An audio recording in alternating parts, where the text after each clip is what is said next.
if you want to embed out this report onto a web page of your choice, what you can do is you can go around onto the share option right here, and then you can go to manage access. So here what you need to make sure first is that the link sharing is on, and then anyone on the internet can find and view this link right here. You can also enable edit if you want them to find and edit out your content, but usually this is not what you want public to be doing.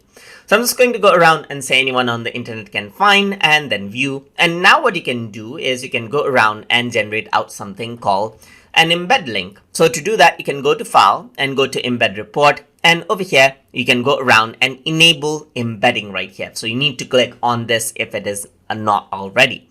So once you do that, an embed code will be generated. So you can copy and paste this out.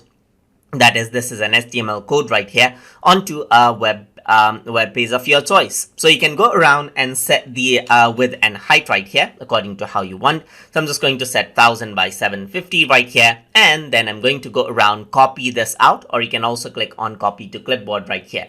So once you do that, for example, I'm going to go around, open up a web page right here in Dreamweaver, and you can see that this is a sample page that I have. So let's say I want the report right after this section right here. So after this section, I'm going to press enter, and right in the middle, let me just paste out that code right here.